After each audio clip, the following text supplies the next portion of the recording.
الحمد لله رب العالمين والصلاة والسلام على سيد الأنبياء والمرسلين أما بعد فأعوذ بالله من الشيطان الرجيم بسم الله الرحمن الرحيم عبادات غوث اعظم رحمت اللہ علیہ ہمارے پیارے پیارے پیر و مرشد حضور غوث پاک رحمت اللہ علیہ بہت زیادہ عبادت، ریاضت اور قرآن کریم کی تلاوت فرمایا کرتے تھے۔ چنانچہ کہ منقول ہے کہ آپ رحمت اللہ علیہ 15 سال تک رات بھر میں ایک قرآن پاک ختم کرتے رہے۔ آپ رحمت اللہ تعالی علیہ روزانہ 1000 رکعت نفل ادا فرماتے تھے۔ ایک رات جب آپ رحمت اللہ علیہ نے اپنے معمولات کا ارادہ کیا تو نفس نے سستی کرتے ہوئے تھوڑی دیر سو جانے اور بعد میں اٹھ کر عبادت کرنے کا مشورہ دیا۔ جس جگہ دل میں یہ خیال آیا اسی جگہ اور اسی وقت ایک قدم پر کھڑے ہو کر آپ رحمت اللہ علیہ نے ایک قرآن کریم ختم کیا۔ کتاب سانپ نما جن صفحہ نمبر 15، کتاب فیضان غوث اعظم صفحہ نمبر 8۔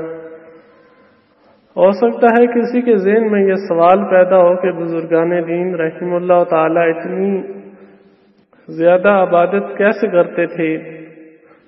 تو اس کا جواب یہ ہے کہ نیک بندوں کے دل محبت الہی اور پرہیزگاری سے آباد ہوتے ہیں۔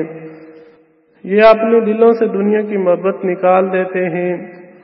اور ان کی روحیں ذکر الہی کے بغیر بے چین بے قرار رہتی ہیں،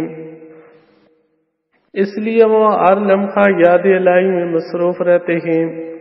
اور یہ مقام عبادت ریاضت میں سخت محنت کرنے سے حاصل ہوتا ہے۔ آج سوشل میڈیا کی ایک پوسٹ کچھ تبدیلی کے ساتھ بیان کرتا ہوں، جس میں کسی نے کچھ یوں ہی پوسٹ کی تھی: آج جس طرح لوگ ساری رات سوشل میڈیا پر چیٹنگ کرتے اور ویڈیو دیکھنے وغیرہ میں گزار دیتے ہیں اور بارہا تھکن کوفت کا اظہار بھی نہیں ہوتا، اب پتہ چلا کہ بزرگان دین کی کیسے ساری رات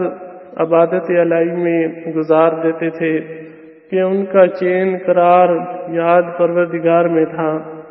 جس وجہ سے وہ اپنے پاک پروردگار کی یاد میں اس طرح مشغول ہو جاتے کہ ساری رات گزر جانے کا پتہ نہ چلتا،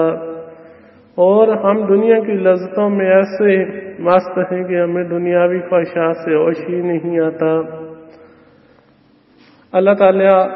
ہمیں بھی ایسی عبادت